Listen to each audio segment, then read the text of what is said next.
everybody. And Paul's here now. Hello, everybody. Hello. Hi, everyone. Hello, Mary. How are you? Good. Good. That's very good. Hello, Shannon and Grayscale. Stream Elements. Yes, our good friend Stream Elements, which Monica, is a bot. That's a bot that watches the chat. And Jaden Saw. Yes, and Monica. Yeah, I said Monica. Oh, you said Monica. Monica Banks. I don't think I missed anybody. Oh, okay. Yes, hello, everybody. Welcome. And Happy New Year. Yes, Happy New Year. New Year. And our special guest today is Mary Brucker, who's a case manager at Montgomery County Association for the Blind in Pennsylvania, which is the state I live in. So, yes, I met her through going to activities and meetings, informative meetings. That's always informative. Our meetings are always somehow informative in some way for the blind population. So welcome, Mary. Hi, how are you? It's also for the sighted too, because a lot of sighted supporters out there need information also. Oh, yeah. Yeah. And then also it doesn't hurt to learn anything, because you might come across somebody that needs help. And now you have the answers. Yep. Yes. Yeah. Yeah, that's true. Especially for our live stream, because it's open to everybody. All are welcome. But for the meetings, I don't know. I guess probably not that many sighted people go to it, but whatever, they could get a lot of information from the Blind Association, though. Yeah. You know, when I went legally blind, it's going to be 5 years in February. You believe that, Diana? No.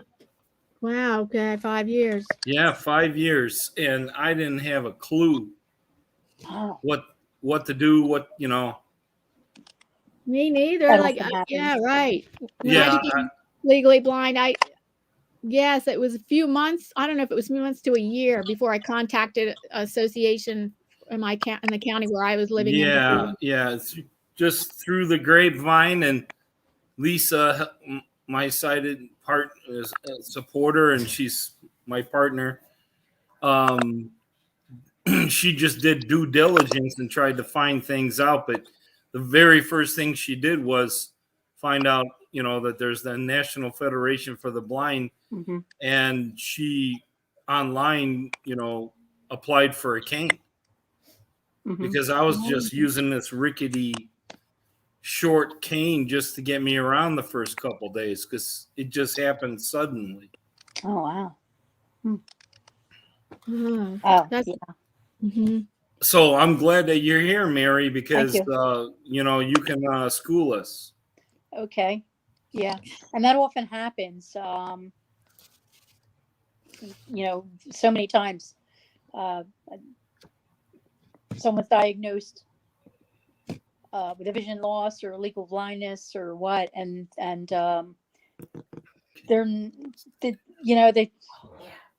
some doctors are able to, will know where to call. We have some doctors that refer to, have our clients refer to us all the time, but most doctors, I would say, don't really know. No. And it's such a shock for the person that, first they don't really want to hear it, and second of all, it's like, okay, what do I do now? And sometimes you just don't know what to do. No, right. I mean, I have a very good ophthalmologist, and he's a specialist in glaucoma, and he's been in the top 200 for the country. He was on I forget what magazine, Health Magazine, or I can't remember, but he's in the top 200, and he just basically when my eye collapsed and went and filled with blood, they're trying to find out what happened with my surgery, what went wrong, and And, I did get some of my vision back, but it's a lot of the damage to the optic nerve. So I see less than 10 degrees vision in the center of my eye. And my acuity at best is 20/200. Glasses don't help.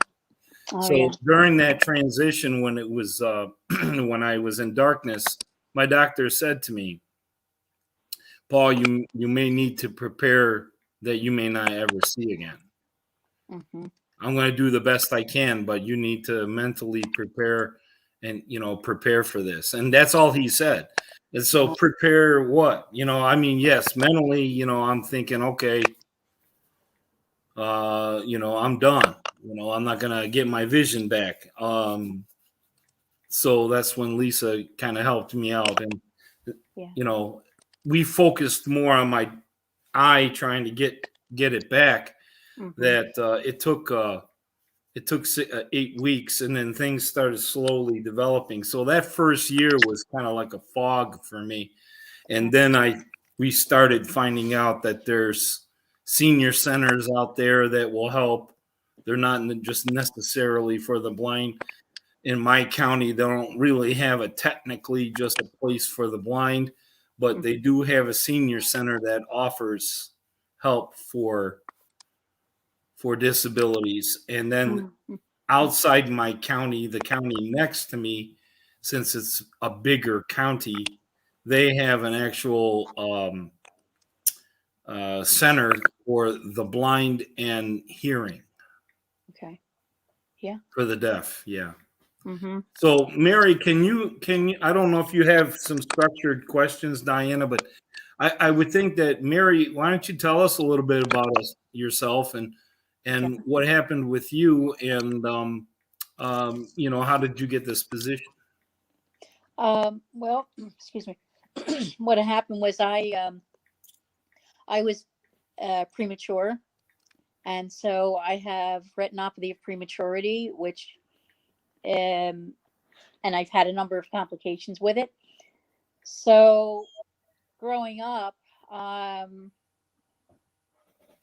to about I was about 20 years old, I had low vision.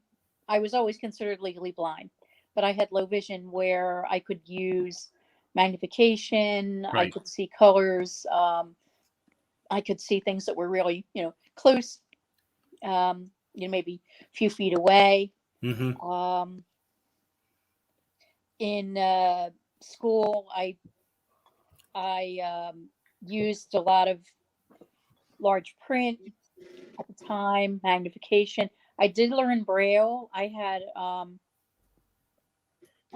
learned Braille when I was, started learning Braille when I was 7 years old. And what I remember, my father told me that my grandfather was insistent on me learning Braille, which was a very smart move because I've lost vision later in life. And so instead of having to learn Braille later in life, I had just switched from large print to Braille. And then in school, I also had orientation and mobility, which was learning to use the cane. And that helped too, because I was going to school in Philly. I grew up in Philly. And so when I was in 4th and 5th grade, I was learning the public transit. I was learning this subway system and using buses and things like that. So it does help, to learn those things when you're younger and but I know many people just don't have that advantage, and but it is a matter of learning these through basically tools that you can use. And so learning Braille, learning mobility training and things like that. So So that was mostly how I managed in school, with basically large print books. Um, I didn't particularly in grade school. I really didn't like learning Braille because I could use the large print, still use large print at the time, and but I had one math teacher who was insistent on me, we getting the math information in Braille. I wasn't too thrilled with it, but she meant well, So, for like recreation and childhood, I guess I had a vision at the time. I learned to ride a bike, and I really couldn't ride on the street, but I learned in the just basically in a driveway. And what I would say for anyone listening is, for children and parents of blind children, and that and actually of any of children and teens, really, it's really I think I was very fortunate in that I knew or had gotten to know blind friends and sighted friends.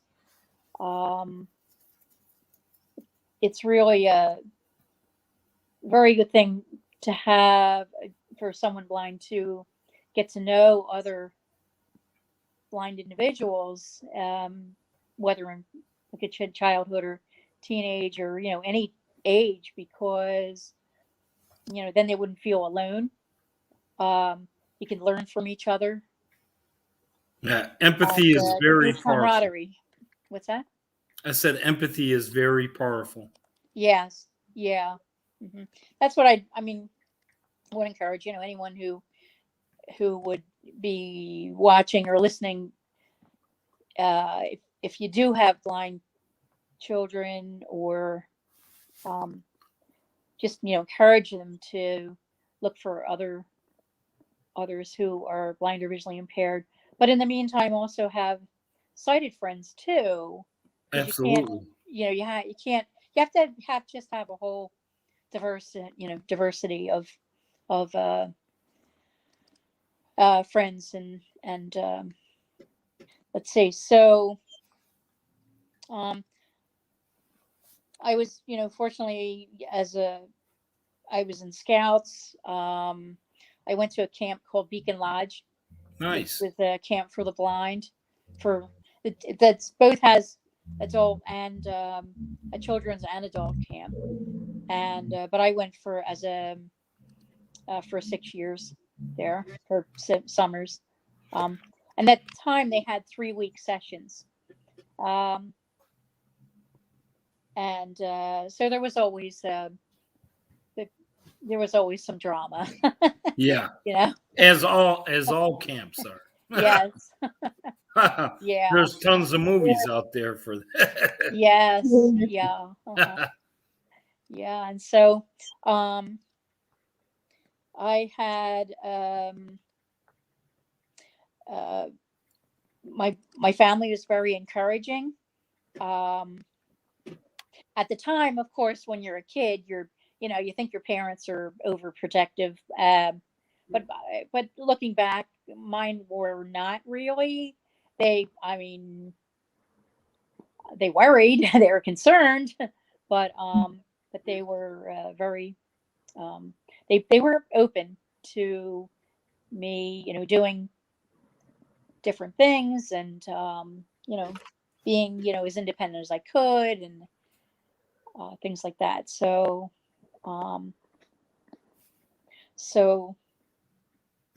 let's see. As a teenager, I moved out of the city. I moved to Montgomery County when I was 14, and that was very hard.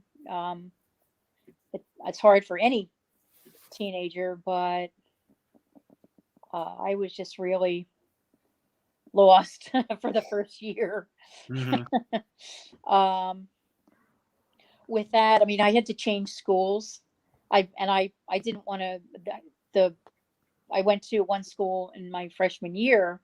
I didn't want to change, and but with the high school that I moved to, they had an itinerant teacher, which was where I had gotten an IEP. Whereas at the school I went to, I don't think I had one that I knew of. But and I mean the first school, my ninth grade school. So when we did move, I had an IEP, and she helped, with things like getting my handouts in large print and typing and things like that. Now this is before computers. I had a lot of my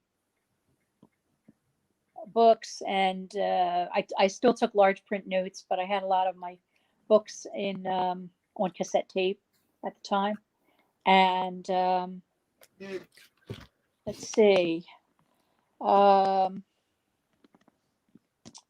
And it was in college that you became totally blind? Yeah, I in college I started to lose vision in my last year, Mhm. and so I had to. That's at the time where I had to switch from large print to braille, with taking my notes, and there's still I was still using cassette tapes for my books, things like that. I was using it's now called Learning Ally. It used to be Recording for the Blind and Dyslexic, but and then there were some books in college that I may not have been available, or maybe some handouts that weren't available. So fortunately, the agency that I dealt with, it's called Bureau of Blindness and Visual Services. They provided they paid other students to for reading time. Mhm. At least the agency that I was working with did that. So let's see, that's a lot of, and all through this,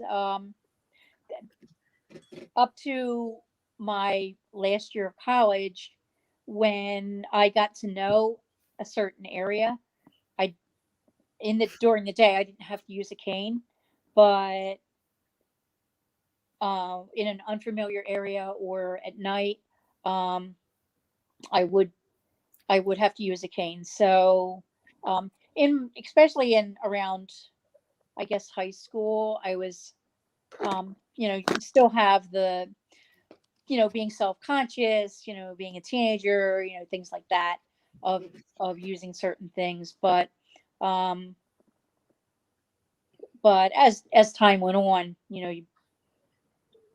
find you have to use the tools anyway. So Mhm. and you kind of get used to it, and um may not feel as self-conscious as you had in the past. Let's see. um So, would you get your degree in college? Social work. Social work. Okay. Yeah. Uh-huh. Yeah. And you chose that because of your situation and you wanted to help others, or I did want to help others. I had a friend of mine who had low vision, and she went into social work. Um and I guess I basically like that idea of helping others. And absolutely. originally I didn't really want to want to go into the field of blindness, but that's just how things happened. Right, So, right, exactly. Exactly. Yeah. Well, that's a blessing. Thank you. Yeah. It has been. I've really been, it has been a blessing, really. So. Well, I find it very interesting because a lot of the support groups and leaders in all these centers and caseworkers, I have never came across somebody who is visually impaired. They're sighted people. So this is very, very good to have you here with us on panel. Wow. Because not only are you a caseworker, but you know it, you feel it, you've lived it, Yeah. and you also are educated on it. So it's a big score and a blessing for you to come and Diana to find you. Yeah. Thank you. Yeah. Oh. So I guess we can just go into you started being. How long have you been a caseworker? Well, since 1985. Oh wow, long time. Yeah. I worked at an agency in Philly for about 10 and a half years. Did home visits for intakes, and they were called redeterminations at the time. My first 4 years or so in Philly, it was really great help. I've used for my visits. I'd used the public transit system, and I'd gotten to know a lot of the areas, and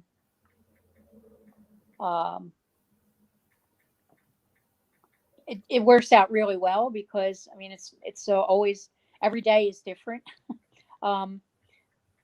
That was my first 10 years, and then in 96 I come to Montgomery County Association of the Blind. So that's where I am now. So you started there. What did you 96 you said? yeah, January 96. Actually today is my anniversary. Nice. Well, happy anniversary. Thanks. Thank you. Yep, so so what kind of questions do you have, Diana, or are you just well, the questions I was having was that she covered mostly they were like personal? talking about the different decades of her life. Yeah. I guess we can kind of like pretend that I just became legally blind, and I found out about Mary, and I go and schedule an appointment with you. Where do you start, and then go from there? well, I a lot of times we'll do home visits, and in the area where I am now, it's a little harder to use public transit for most visits. So I usually, there's other transportation sources, and so so I usually use paratransit for visits, and then I talk about what services are available through our agency, but also through basically what's out there in general. Kind of get an idea of what a person's needs are, and then help with maybe having us fill out certain applications to have you become involved with other agencies or other services. A lot of times I give information. I would have to get an eye report, and with that, I, a lot of times, there's people are interested in coming to our groups, whether that would be through conference call or through in person. Well, in person before the pandemic. Yeah. I know we're kind of opening up to hybrid, or so far, so far that's the case right now. Mm-hmm. So, and let's see.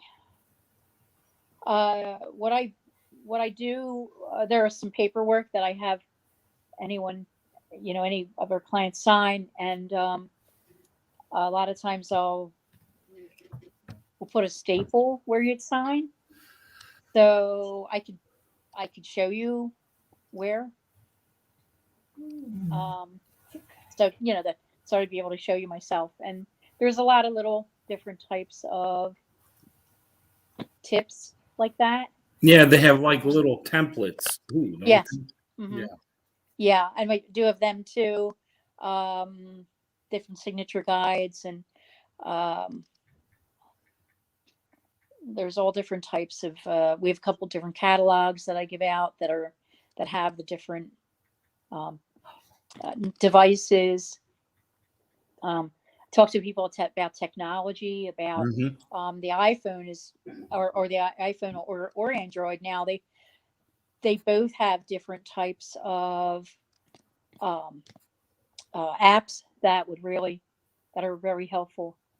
As a matter of fact, one called Be My Eyes, I called that today for a couple of things, and that's an app. Have you heard of that? Yes. You know that? Oh, okay. Yep. And I've heard of all these things, not from other people, like caseworkers or this or that. I've learned a lot about blindness on YouTube. Oh, okay.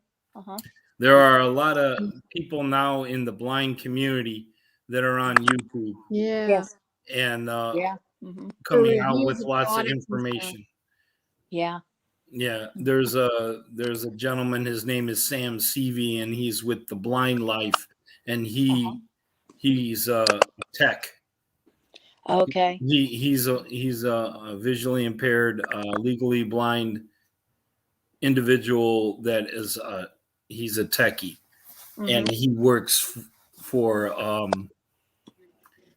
similar to where you work. But he's on the tech side of things, helping people find, a device or an app or some kind of software program to help them. Yeah. So I've heard Be My Eyes. I've heard of Ira. There's this new one. I think it's called Orkin. Is it Orkin? Orcam. I have Orcam. Yeah. Yes. Yeah, and there is something similar, newer than Orcam, called Envision glasses. Oh, I haven't heard of that one. I think it's out of Norway.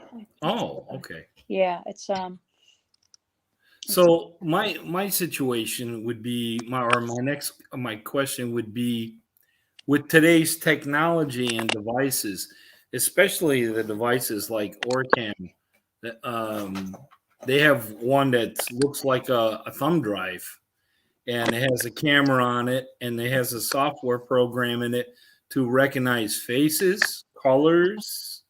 It can take a picture and read text to you, and it's just the size of a thumbnail or a thumb drive. Sorry.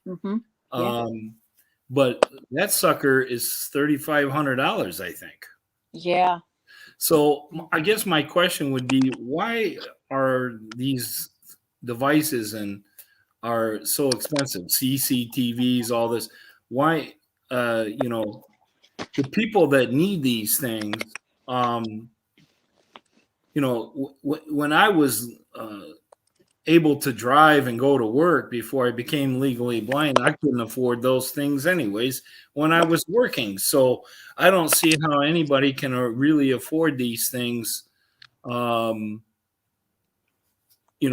disabled and being on Social Security, disability, etc.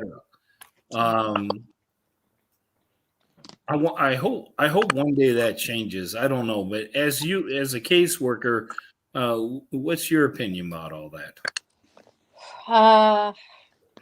It's always a dilemma. I mean, how do you get around that if somebody really needs that? I mean, what can you do as a caseworker to at least get some help of some kind?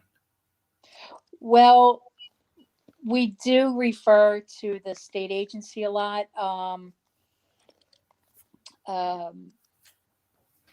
There's the state agency. Every state has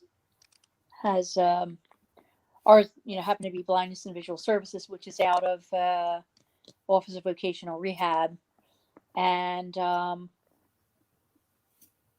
there's other types of funding.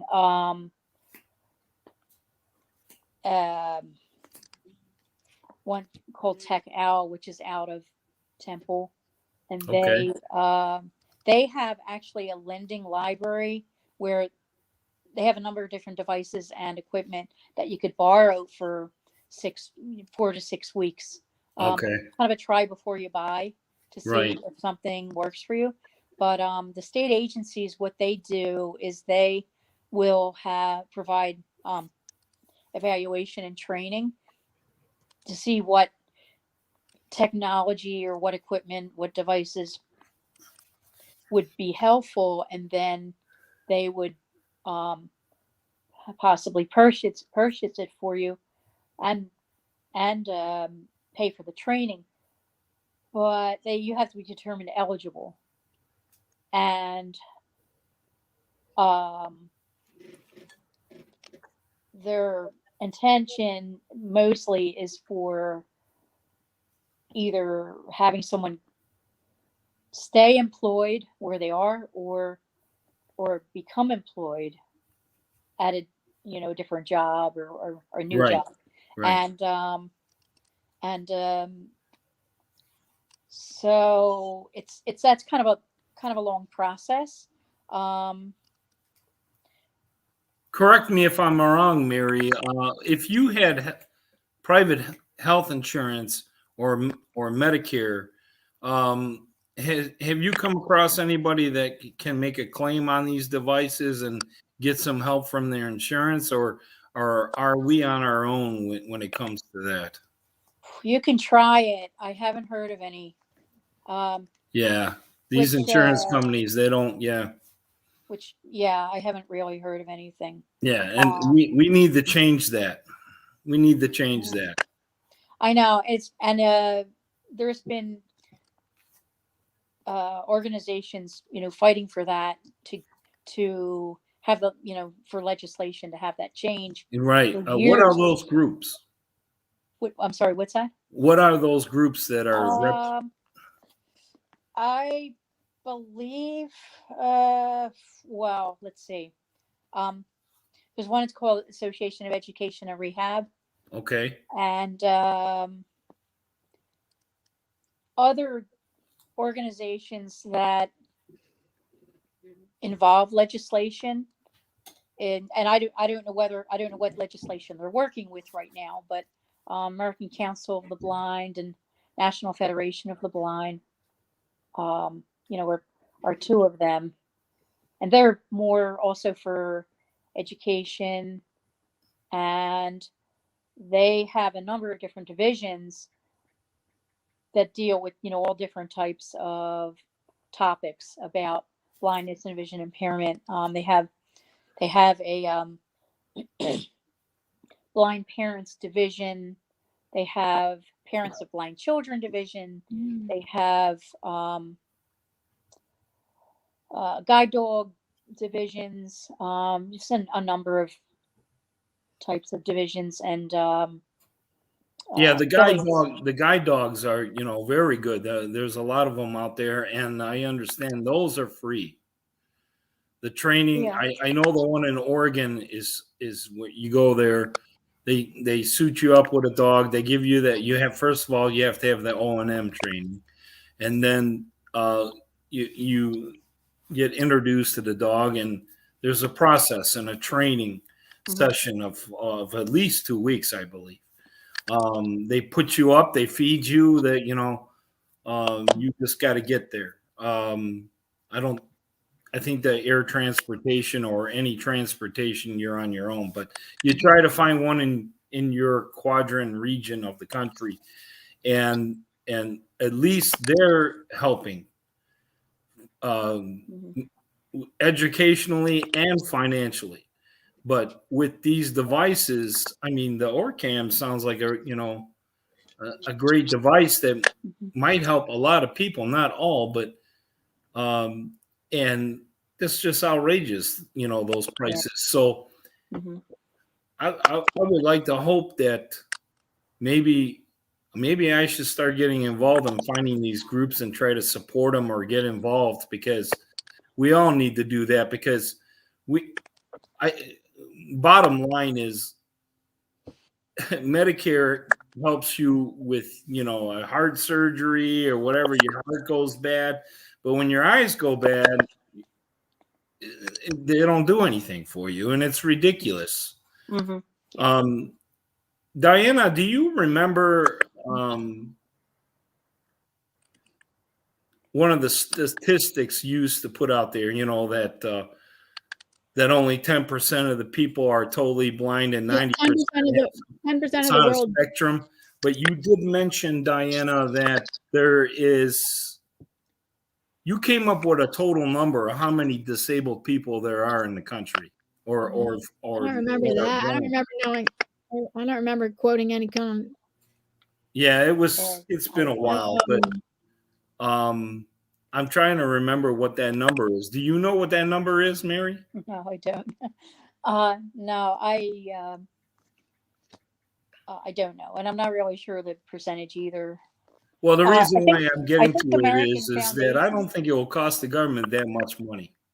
I think American Foundation for the Blind has some statistics, and American Foundation for the Blind could be another good resource for a number of things, but it may be even funding for technology.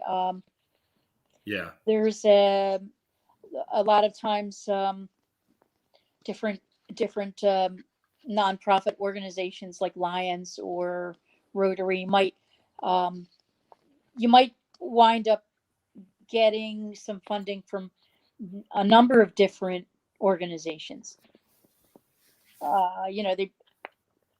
Lions might say, "Oh, we can put maybe 500 toward this device," or several different.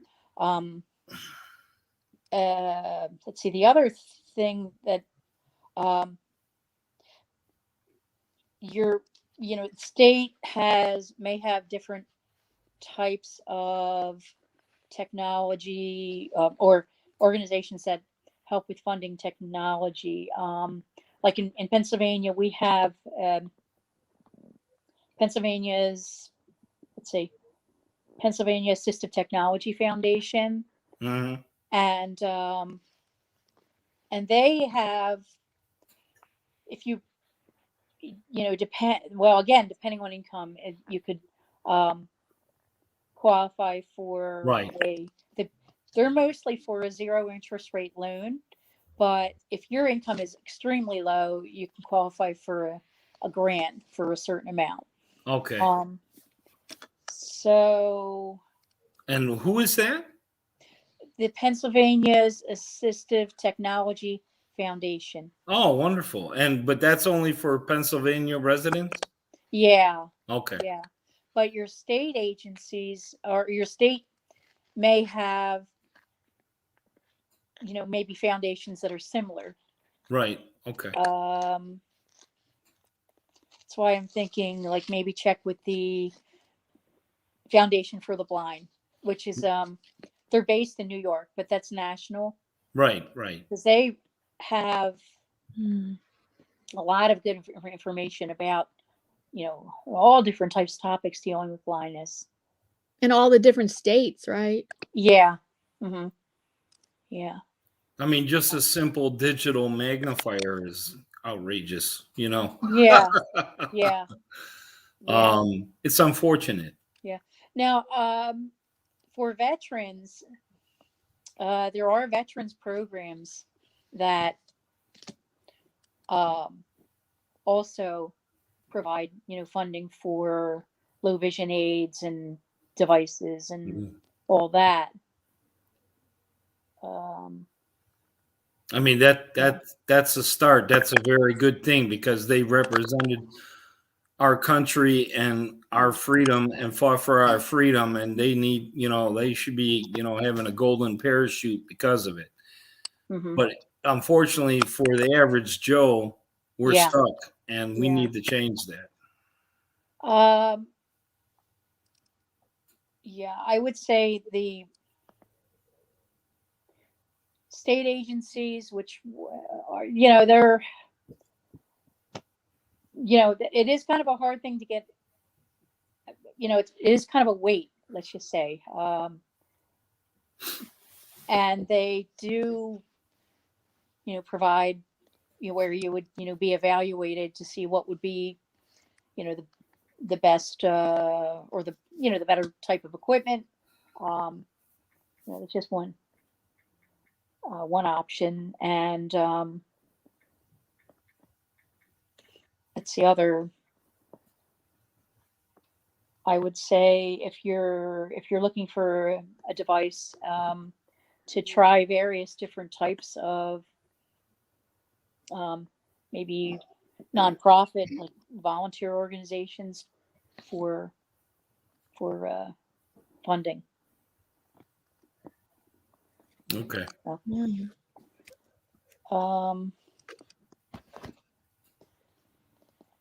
let's see, Belle, is there any questions or anything? Or Yeah, Yeah. I wrote in the chat if anybody has questions, but if anybody has questions in the chat, please let us know. okay, all right. What was your biggest challenge and also your biggest success in your work as a case manager? Well, let's see. I would say, I would, I would say, my biggest challenge in my work. yeah. Well, I think the technology piece of it. I was learning technology. I didn't grow up with computer and technology like that. I was kind of learning on the job, and so Mhm. I learned. I kind of went from the from DOS to Windows, and that was a very hard thing, because I was used to DOS. I was used to Word Perfect, and Oh my gosh. Yeah. yeah. And then to go to Windows, that was very, entirely different operating system. And Mhm. Do you find it easier now? Now I, that I you've learned it? well, I do now because I've been doing it for so long. Um, Because I would imagine DOS and all that back then was pretty cumbersome. I think that, well, when I first started learning that system DOS, um, um, I wanted to learn it. so I was, I mean, yeah, you you have that challenge when you're first starting to learn and Right. things like that. And but as time goes on, it clicks and you get used to doing this a certain way. But going from one operating system to the other, that was hard. And I I would say the other thing too, the other challenge from my vision loss was gradual from around 82 to 90. So my from college and from at one point when I was losing vision again at work, that was also hard. That was also, I would say, a challenge.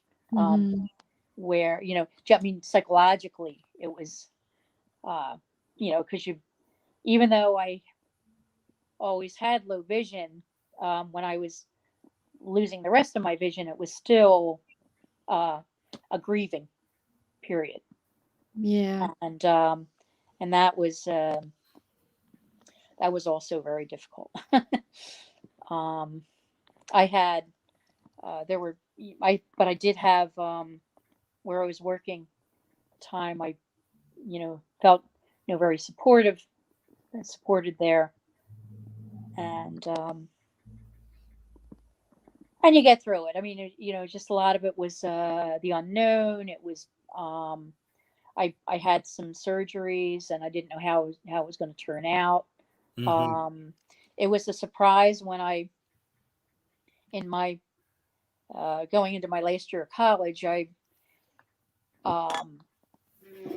couldn't figure out, couldn't figure out what was going on with vision. And so I went to my eye doctor and they referred me to Will's Eye. And then and I had a cataract. Well, okay. Or I think my one doctor said I had cataract, and then I went to Will's Eye and thinking, cataract, you just remove the cataract, everything will be fine. Well, that didn't quite happen. No. Usually never does. Yeah. There's always something new. Looked at me and said it's inoperable. Yeah. Because they didn't want to. It was too risky. So. Yep. That was also a shock, and I was 20 at the time, so that was a very, very difficult thing to deal with.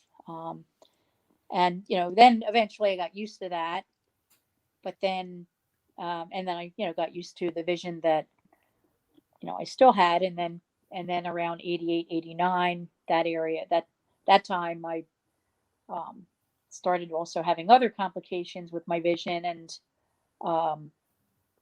so that I was you still had the psychological aspects of that too. Oh yeah, absolutely. So now, as a caseworker, do you for psychological help, do you have guidance there, or is that not part of what these organizations do? I talk to clients about their vision loss. We don't have, at our agency, we do not have psychological counseling, like therapy. There are other agencies that provide that. But you guys would direct to those agencies or try to help find them. Yeah.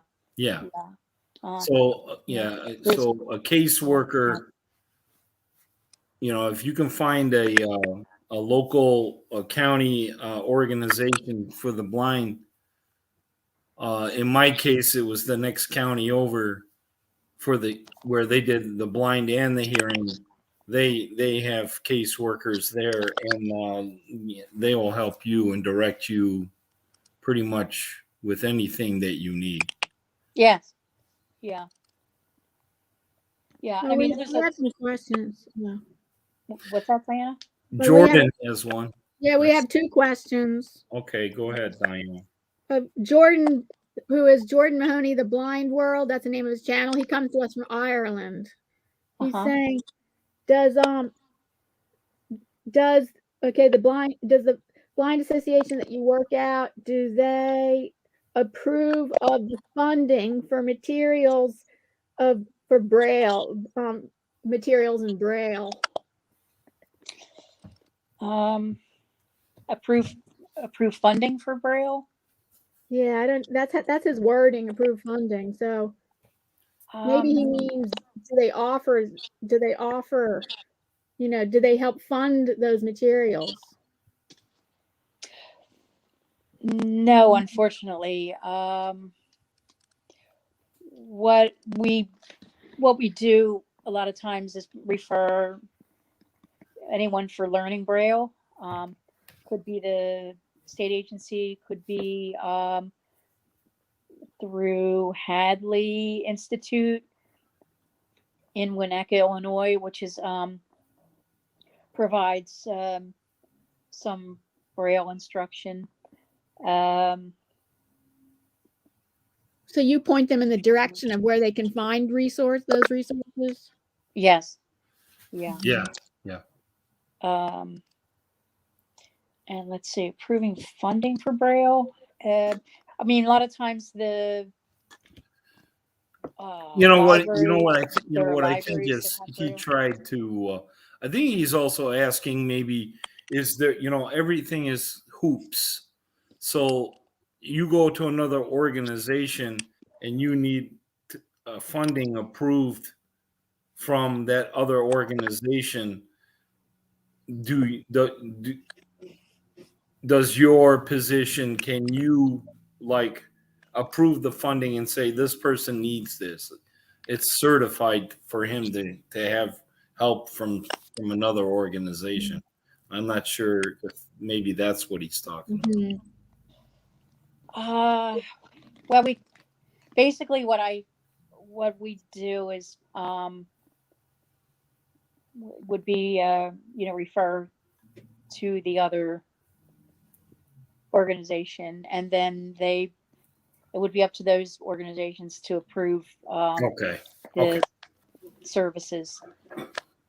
Okay. Yeah. There you go, Jordan. What's the second one, Diana? The next one is from Lisa B, and she wants to know what's the size of your caseload? It's over 100. Wow, that's a lot. Yeah. Yeah. Mm-hmm. And then Lisa found the statistic about, she says, that 15% of people in the world have a disability. Oh. 15%. 15% of people in the whole world. Oh, okay. Okay. Well, that's a big percentage, isn't it?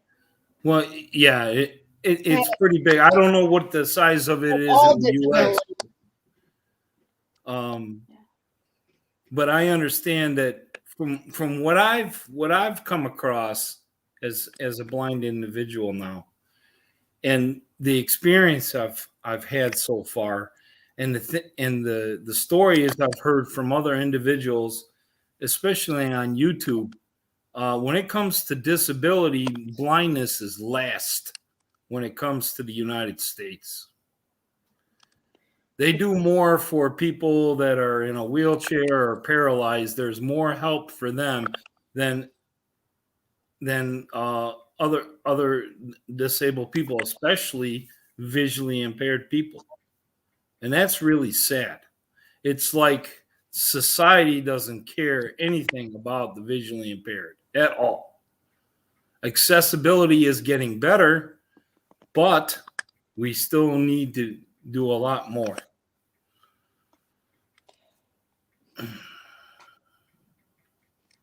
Yeah, I mean, there's funding is definitely needed for for various services. I mean, for especially, rehab services and, assistance with employment or with enabling, someone to become employed and more, self-sufficient. Mm-hmm. Mm-hmm. And it's, but but also that doesn't mean a lot of times For the blind? a lot of times someone may come to me who is looking for work and they might say, oh, I want someone to give me a job or, and when really the agencies out there may, equip you to look for a job, but they will not get you a job. It might give you the skills for, interviewing and the mobility skills to get to work. They'll give you the rehab training to get yourself ready to get to work, Right. like that. But they will not, they cannot, give you that, let that job land in your lap, kind of thing. So, Yeah. they might be able to give you leads, things like that. But And you've had people that said that demanded that or requested that? in the past, I've had that. In the past, we did have a job readiness program, and there are, some people feel that way. They feel like, you just, just give me the job. when no one can really give you the job except yourself. Or, they have, it's kind of a, where you have to basically, like anyone, sell yourself. Right. So, we maybe, agencies can give you the skills to look, or maybe the leads. Well, I'm sure there's organizations out there somewhere that, I don't know if you know, Mary, but where if you assess the person and they cannot do that particular job that they used to do because of impairment, but now, like I was in manufacturing, so pretty much you're not going to get a manufacturing job being legally blind with, machinery that could tear off your limbs or kill you. So you help with people. you would have to go into a different field. Exactly. And if you had to, where would you direct somebody, to get some training, an assessment and some training for a new career or a new job? Well, again, it would be the state agency, whatever your state agency would be. Okay. And what they do, and the thing is, you do have to really be, in touch with your vocational rehab counselor.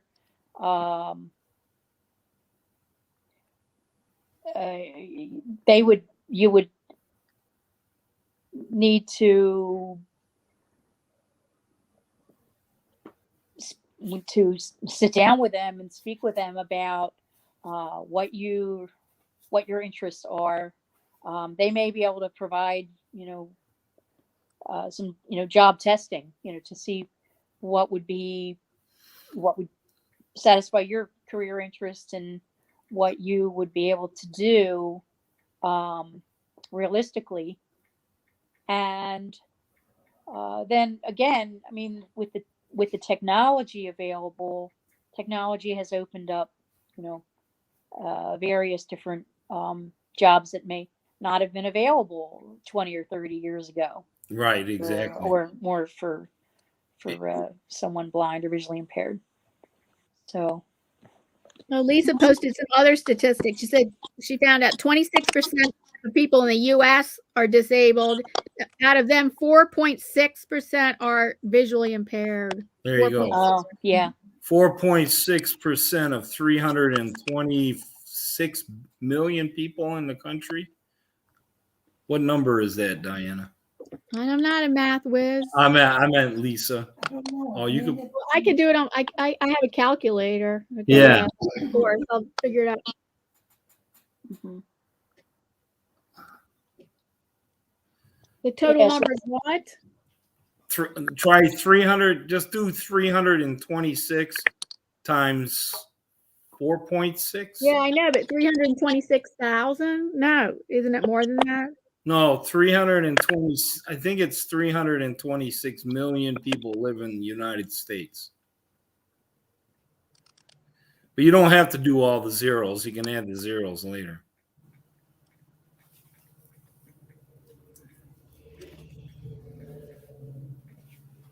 I probably can do it. Yeah. Well, I think around 15,000. That's 4.6. 15,000 is 4.6% of 326 million.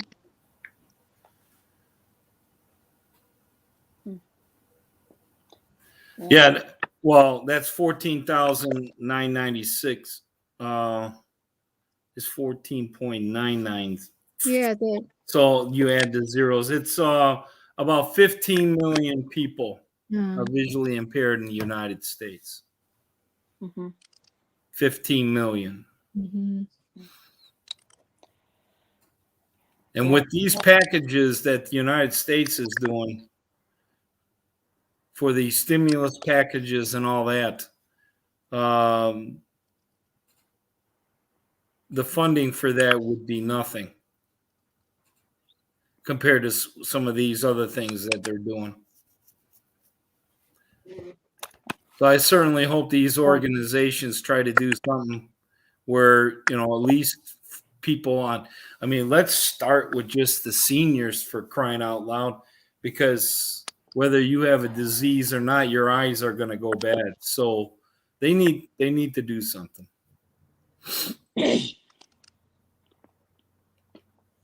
Food for thought. Oh, here's another question for Mary. Lisa asks, does she ever get feedback and hear about, is there some jobs that are more commonly gotten when somebody has to be like retrained? I know of an accountant at the Association of Blind, in the county I used to live in, they had mentioned to me about retraining, and they said that there was, like, for an example, an accountant who had vision loss, retrained in physical therapy for physical therapy career. Mm-hmm. I'm not certain.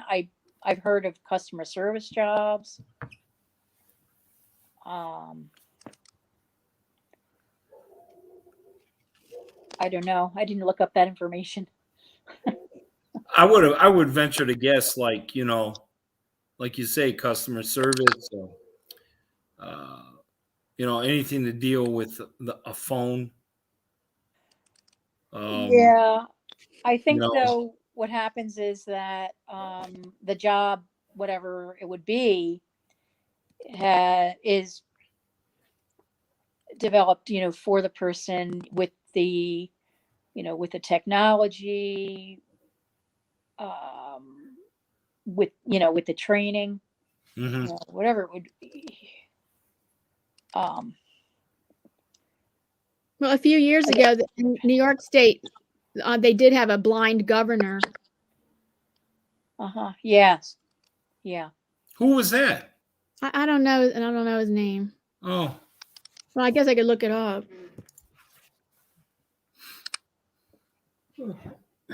Yeah. But there again, you would have to have training and do the software programs and in the computer and stuff like that, or running the systems, like if you were at a doctor's office or something. Right. Yeah, you would have to have the adaptation. You know, checking in patients and stuff. Uh-huh. I would imagine a lot of clerical jobs.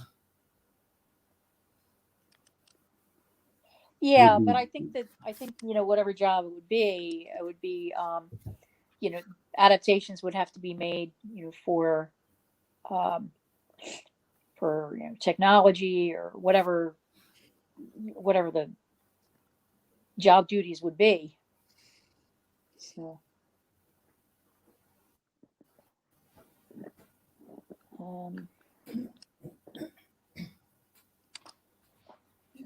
but I would say, you know, whatever would be the, you know, in your life, whatever age a person is,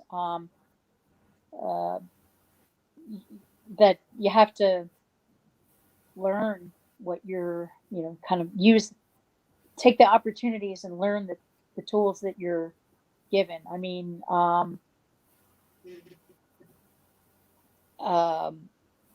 at one point in our, at the Association for the Blind, where I work now, we had a day camp, and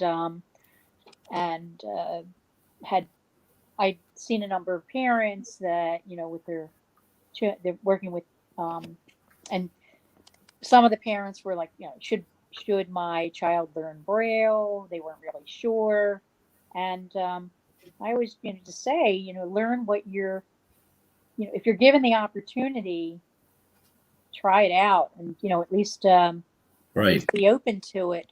Mhm. Excuse me, because you never know, you know, when you might need it. And same with the orientation and mobility training. You know, like I said, especially mobility training, you know, you could feel very, you know, a lot of times people feel self-conscious, you know. I get all the time people saying, "Oh, I don't need that," you know, but they, in the meantime, have, you know, given up a lot of what they, you know, wanted to do outside, or, you know, outside of their home, and so. Oh yeah, I heard Mary does a lot. I heard the lady, I mean, whoever that was the director. I don't know if it's still the same director. We were chatting about you, and she says, "Oh, that you're tons more active than everything, and doing a lot of different things, more than 10 times more than she is." Oh. Like all the things, all the social activities that you do, and all this, a bunch of stuff. Can you tell us more about like all the different activities you do? Well, yeah, I mean, yeah, you have to, you know, kind of find what your interests are. I've done poetry, you know, written poetry. I've done, I go to some open mics that, you know, and do music. Oh, You know, very singing and playing nice. guitar. You sing too, right? Yeah, yeah. Nice. In a Yeah, choir singing, or something? guitar.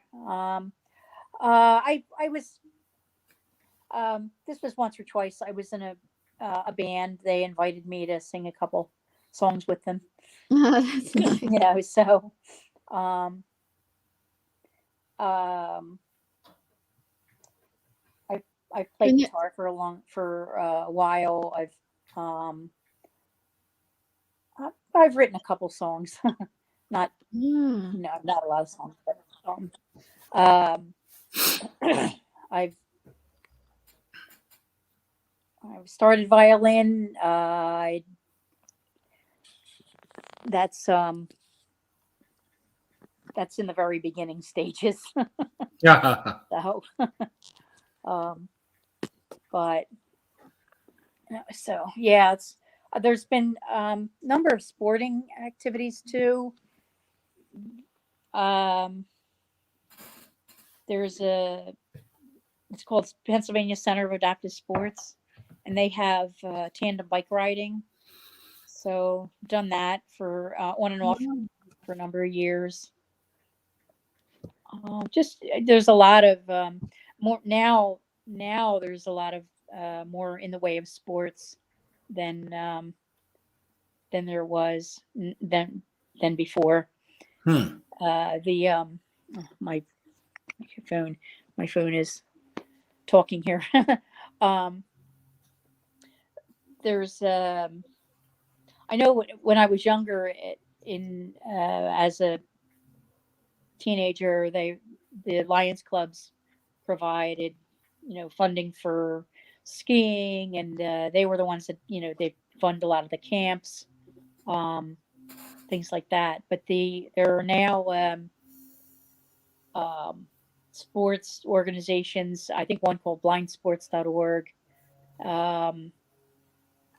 that has a number of different types of activities. They have something called Go Ball. I've never played that, but they have judo. They have beep baseball. Sorry for that. Other events, things like that. There's bowlers leagues. There's I'm just thinking, things that are in more national.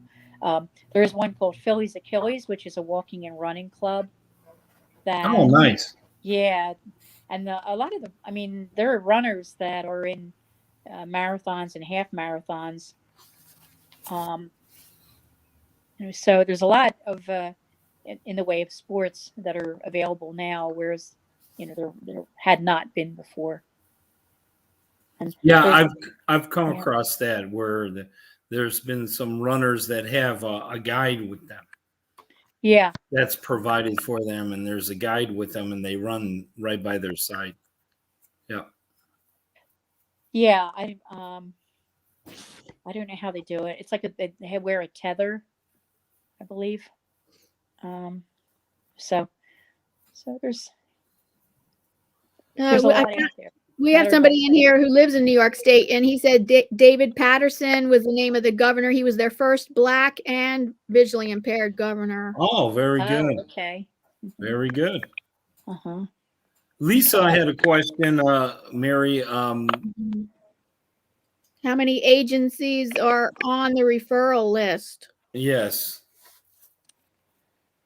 On the referral list? Yeah, like they change yearly. Yeah, in your budget, arsenal, how many budget agencies? approvals?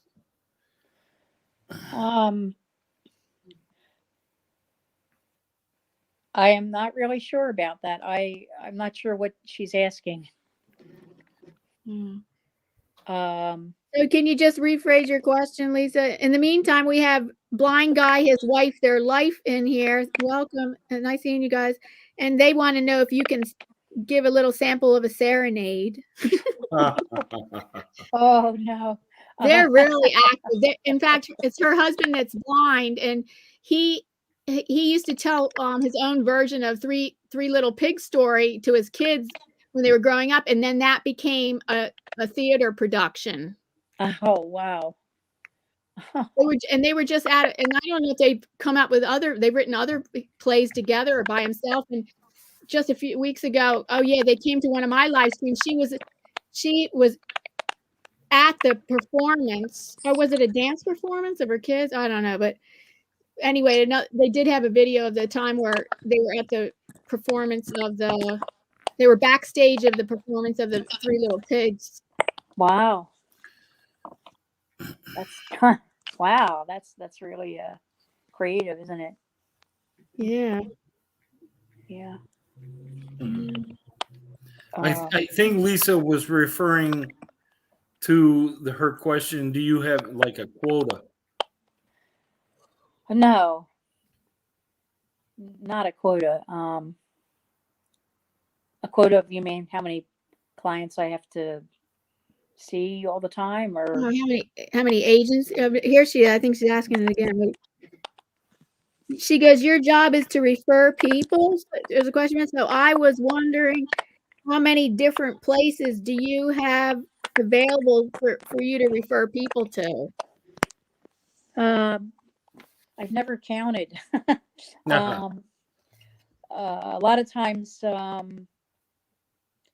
referral could be, where we're filling out an application to maybe giving someone a phone number and having them call, or calling on their behalf. I don't really have a number of agencies. Yeah, and she's talking about budget approval, because that's not, none of them are related or connected with you financially, isn't that right? No, it isn't. Yeah, they're not connected with the Association for the Blind financially. No, they're not we don't have anyone, dealing with vendors or anything like that. Mm-hmm. So. Okay. Some of the services that we provide are, we do have the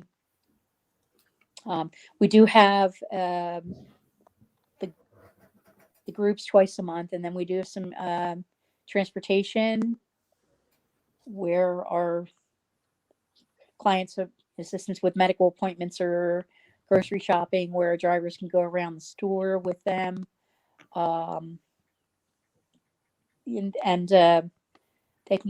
It could be on a basis. I mean, the client could ask, if they need to go to a social service agency. Our driver may be able to assist with that. And then we do also have vision screening for, kids that from 6 months to 6 years, where they would, where our vision screener goes to nursery schools and daycares and things like that, and she provides vision screening for kids just to determine if there's if kids have any vision loss in the general public. Well, that's good. Yeah. What kind of online social activities are there because of the pandemic? What kind of online activities for the blind? There is one called Meetup. It's through the social Meetup, right? And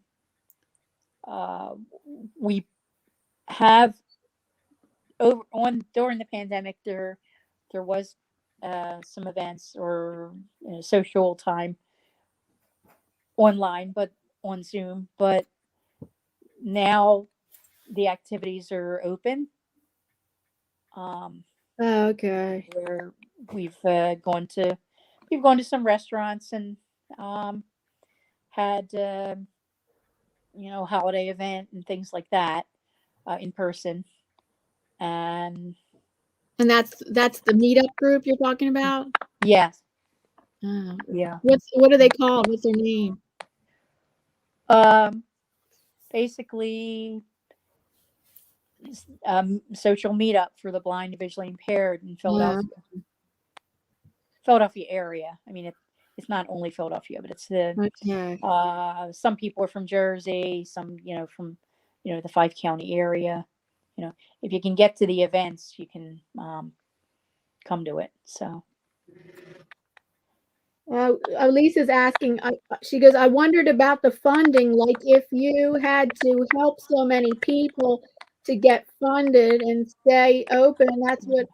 That's what I meant about the quota.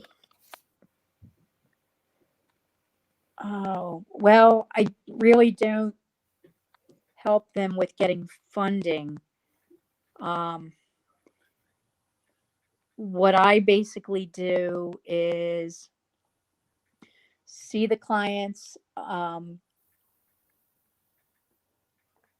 help them with getting if they knew it, say for example, needs transportation through our agency, I'd help them with that, with the getting the paperwork together for that.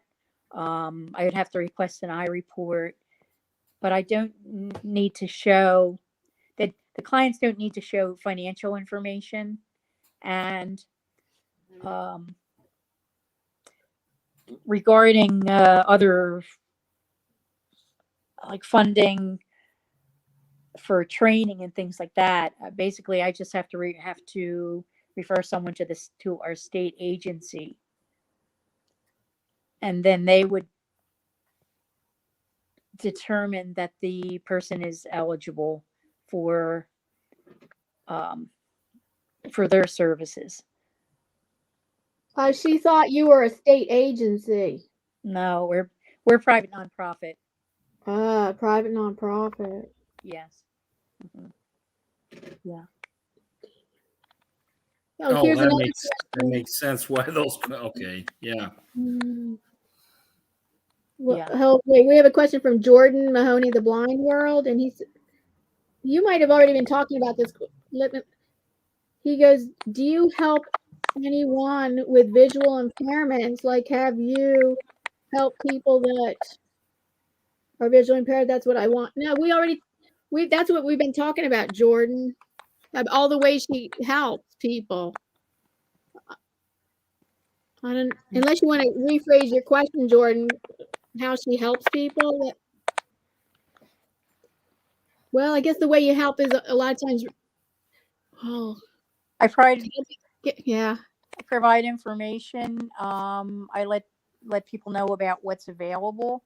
Yeah. For anyone visually impaired, like there's the National Library Service has books that are available in audio or braille or large print, anything like that. And so we help, with maybe filling out applications for these, for the programs.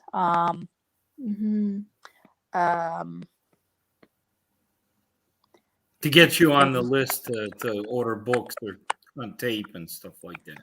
Yeah, I mean, and that's just one thing. I mean, there's other, there is something called Newsline. We might help with filling out, that information. There's a program through the Bureau of Printing and Engraving that offers, I believe it's called an iBill. It's a currency reader for your dollar bills. We might help with filling out that information. It really just depends on what the client is needing and what they're interested in. Yes, and then for the county residents, you have meetings. You have all types of informative meetings twice a month. Yes, yeah, and like they could either be discussion or sometimes we have speakers during the for those meetings. So and the group members feel have a sense of camaraderie, and they feel like they're not alone. So yeah. Okay, there's no that's all the questions there are right now in the chat. Okay. All right. So yeah, I guess my main ideas are, again, to learn what you can with the rehab teaching and tools and things like that. Learn what devices are out there. Provide or learn the orientation and mobility training. Yeah, you offer that. Yeah. Your association offers the mobility and orientation training. Yeah, but our instructor, I believe we're going to be looking for someone else. Our instructor just retired about a month ago. So,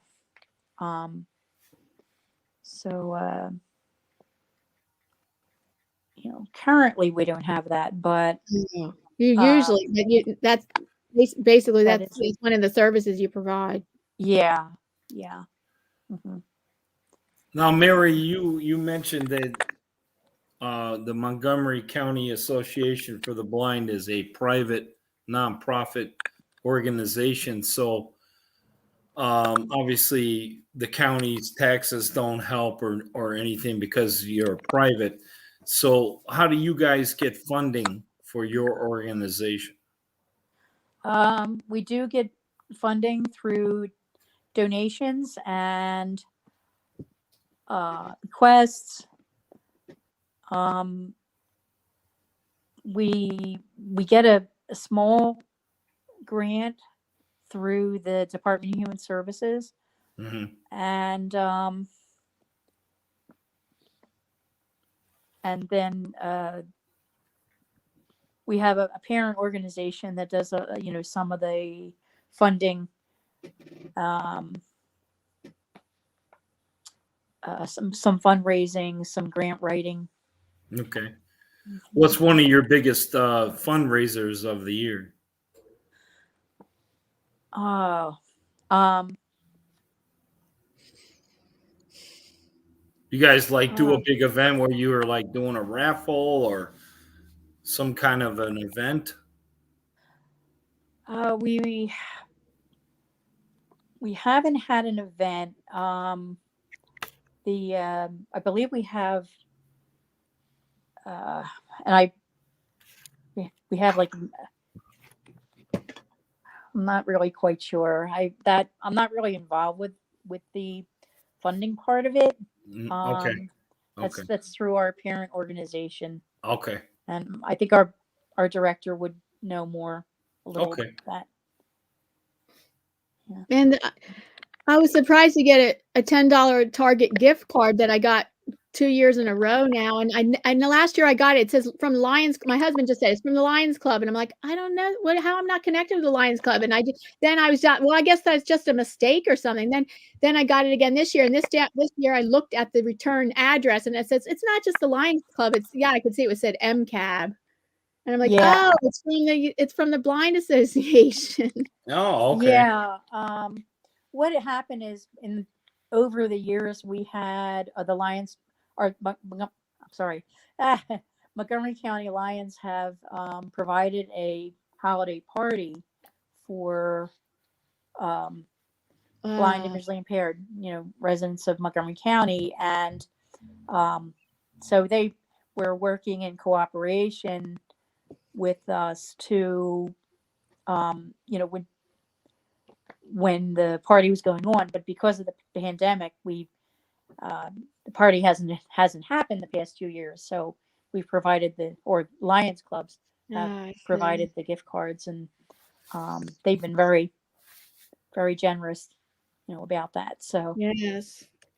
yeah. So Well, there's always bingo. People love bingo. There's a lot of people, not just a lot of organizations, no matter what it is, they a lot of them do fundraisers with bingo. People love bingo.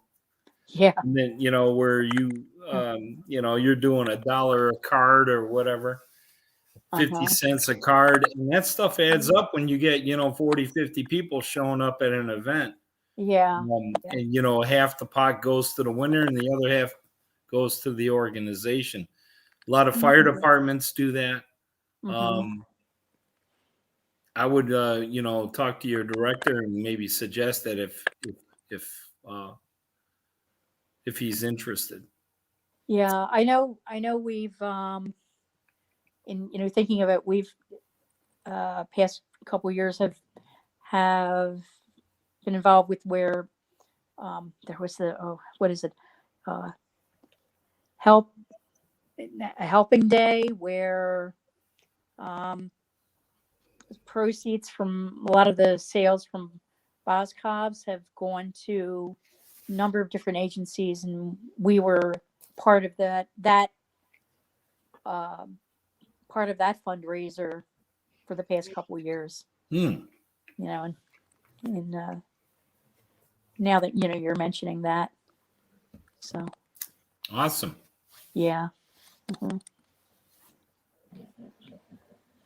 Well, And if there's no more questions, like we've gone pretty long. Okay. Maybe if you weren't going to sing for us. Oh, oh boy. I could, I guess. Let me get my guitar. No pressure. Let me get my guitar. I'll Okay. and it'll take a minute here. Let's see. Okay. Let's see. Okay, so I'll be there in a minute.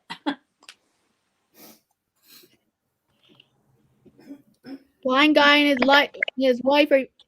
I hope you're still here. She is gonna sing and play the guitar.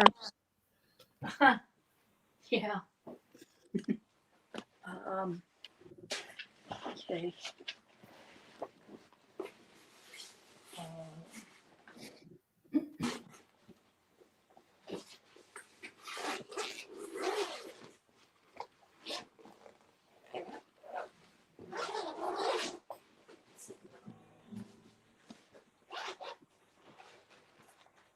Diana, how much snow she got? Well, Lisa wants to know how much snow did you get? We're expecting snow tomorrow. Oh, okay. Oh, Did you guys get snow? Yeah, about 5 inches. They say they're predicting 1 or 2 inches, but they're most of the time they're wrong. We either get less than they say or more than they say. Yeah.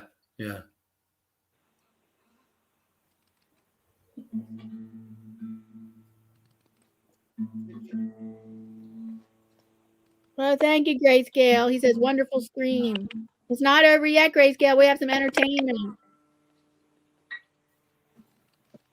Thank you, Grayscale. We had a really good turnout today. You know, I did a live stream yesterday. I had 55 people watching. Yeah, I don't know. I'm getting that. I know why that is. It's because I was part of a streamathon.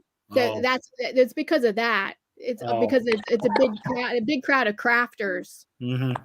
So, but today we're having a lot of people. We've had like 10 and 15 people for the most part watching. Really? Yeah. I keep seeing 3. No. Oh, maybe I need to update. 10 to 15. Wow, that's good. Oh, for us, that's good. Yeah.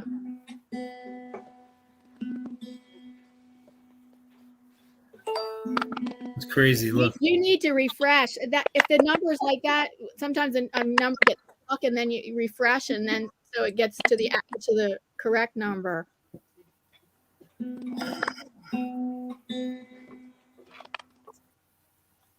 And Miss Auntie Loopy says informative stream. Thank you. Oh, Yeah. You're welcome, Mary Lou. We try, Mary Lou. We try.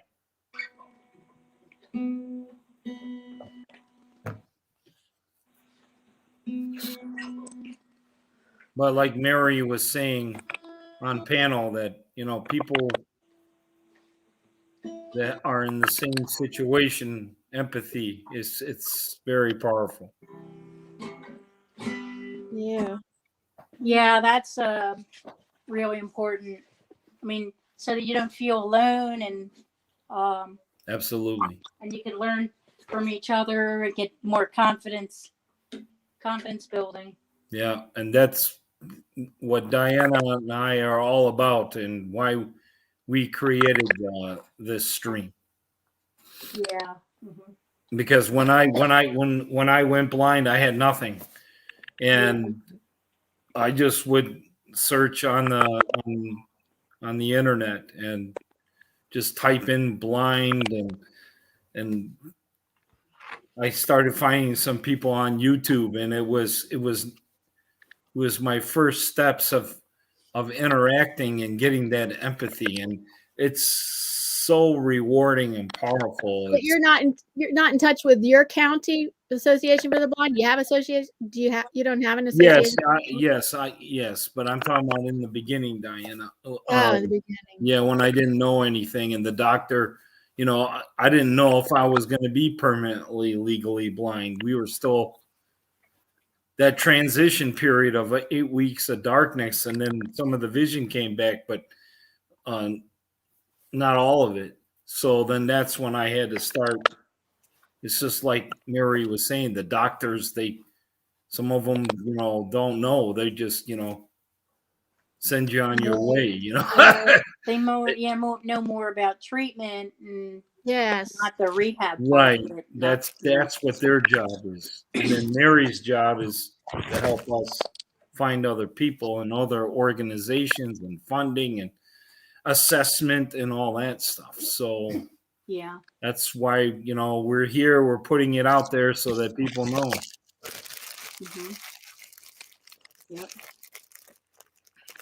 All right. So I have hopefully hopefully this will work. Let's see.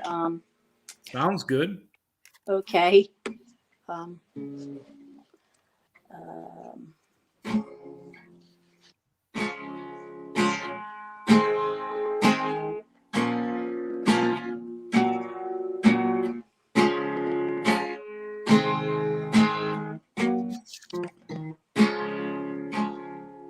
When I find myself in times of trouble, Mother Mary comes to me, speaking words of wisdom, let it be.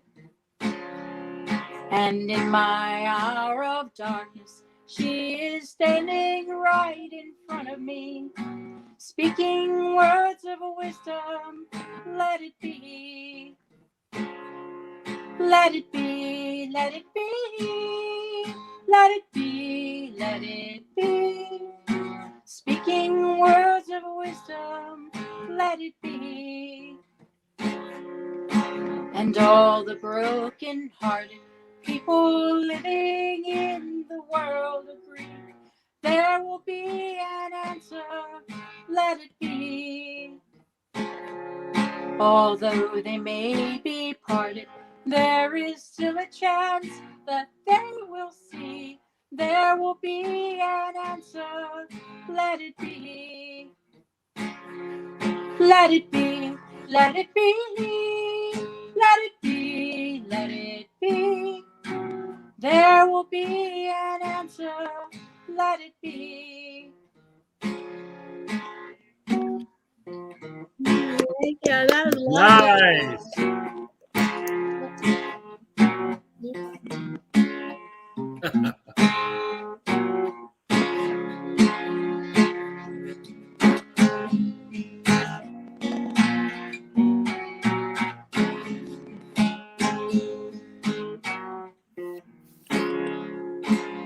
And when the night is cloudy, there is still light that shines on me.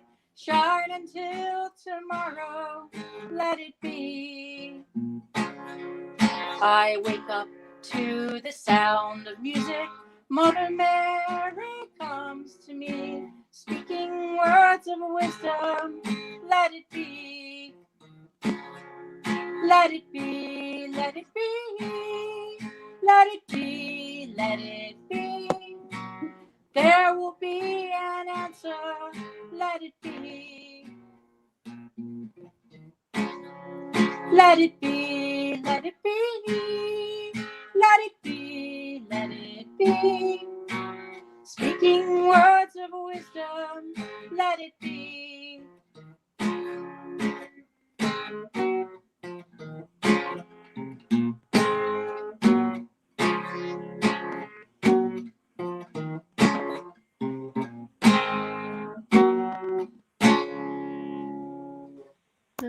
Thank you. Bravo. Bravo. That was wonderful. Very nice ending to our stream. Oh, okay. Yes. Thank you. Thank you so much for doing that. Okay. Anyway, thank you so much for being here. Oh, thanks. Thank you. Thank you for having me, and it's great to be on. Yeah, and we have people were saying thank you. This was a very informative stream. Thank you, And everyone. people are clapping and putting hearts in for your singing. Aw, very nice. Oh, we have Hank Brucker here. Yeah. Oh, is that my brother? It must be because the same last name as you. Yeah, You put in yeah. clapping emojis. Oh, cool. Very nice. Well, it was Wow. an honor to have you, Mary, on Yes. our Oh. panel. Thank you. Yes, I it was just- an honor. I just wanted to, say for anyone, visually impaired, like I said before, to be open to learning, the different, the rehab teaching, the training, the mobility, anything that would be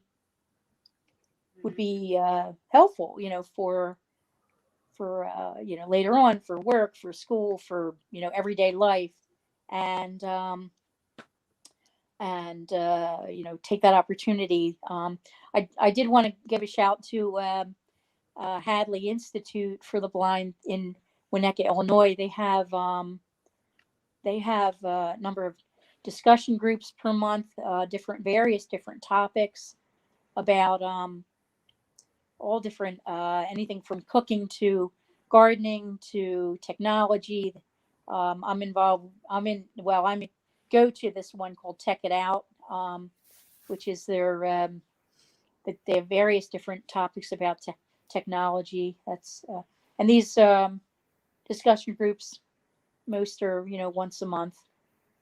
I have to check them out because Yeah. Winnetka. He lives in Winnetka's Illinois. Yeah, Paul lives in Illinois. Yeah, all Winnetka, I right. think, is about 100 miles from me. Oh, really? Okay. Well, you sign up online, and usually they have maybe a 20-minute discussion on a topic, and then they open it up to phone calls. Oh, okay. Yeah, so it's an online thing, sir. Oh, online thing. Yeah. Yeah. And it's So I was wondering why she international. said Illinois. I thought she knew that you were from Illinois. I thought she was. No, I didn't. Oh, okay. Another thing, it took me a long time to be okay with this one. It's okay to ask for help, but don't become dependent on someone. Yeah. That's a kind of a balance a little bit. Like, I have a very hard time asking for help, and but I've known of others who've if they're living with someone, they get dependent on them, for so it's really kind of a balance as to when to do for yourself and when to ask for help. So let's see. Appreciate your your support, family and friends, and all that. And I think for me, what's helped is having a belief in God, basically, and I think that's helped. Absolutely. with my managing and coping with blindness and stuff like that. So Yes. but thank you for having me. You Well, are you're welcome. Yeah, thank you. You are very being a welcome. guest. Okay. Yeah. Well, Diana, I'll just close out with thanking everyone in the chat and thank you for we've been doing this now for 14, 15 months now. Yeah. Maybe 15, 16 months, maybe. Yeah. I didn't think it would go this long, but it's awesome, and hopefully we will grow some more. But at least we got a good steady amount of people. I just would like to add that for everyone out there, remember, blindness does not define you. You are still you. I'm still Paul, so I didn't change inside. My eyes just don't work. So you just have to find avenues and that help you, and Mary is one of them. Caseworkers to help you get around things. It might take you a little longer, but you can still do the things you love. Just a different way. Mm-hmm. Yeah. and that it's not the end of the world, and life still moves on, and things, work out. I think my blindness is a blessing in disguise, because my whole life has changed, but not inside, and I'm more at peace now than ever. Well, good. So I just will leave you with that, and thank you again, Mary, and thank you, Diana, for doing all this. Yes. It Thank was- you. Thank you. Thank you for being a co-host. Yeah. Thank you for having me. All righty, And then our everyone. next, and then and then our next meeting is first Sunday in February, which will be February 5th or 6th. Or Yeah, it maybe all depends. Saturday, I don't know. Depends We if might you do want first to do Saturday, it. first Sunday. I'm not. Yeah, Saturday or Sunday. It depends on if we have a guest. Diana is offering that guest 2 options. Yeah, either Saturday at 5 p.m. Eastern Standard Time or Sunday 3 p.m. Eastern Standard Time. Yeah. And we don't have anybody planned right now yet. No, I have a invitation into the John Bramlett, the artist that. Oh yeah, we had John. I haven't heard back from him yet. He usually takes him a while to get back to emails. Okay. And I know Bama Blind, shout out to her channel. She mentioned about a month ago that she was going to start doing some research on the ADA, and more in depth of how it affects everything. For example, like when the pandemic, when the restaurants started opening again, they were trying to find ways to keep in business, and a lot of them went with outdoor dining, and they were not built for that, so they're using the sidewalks for this outdoor dining, which affects people that are visually impaired walking with a cane down these sidewalks. So where does the ADA Act fall into place with something like that as far as accessibility?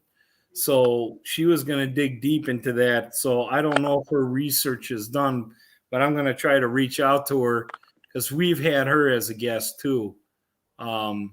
She, it might be good information on the ADA Act and what it all is about. Basically, it's just not to discriminate against people with disabilities, but that's basically about it. But there's a lot more to it, and she found out that there's a ton of stuff. So she's doing a bunch of research, just like the blocking the sidewalks. That, believe it or not, the ADA Act affects that restaurant to do that because of accessibility. So it creates barriers. Yeah, it creates barriers. So sometimes it's necessary, like Walmart when they did all those borders everywhere, and it was really confusing.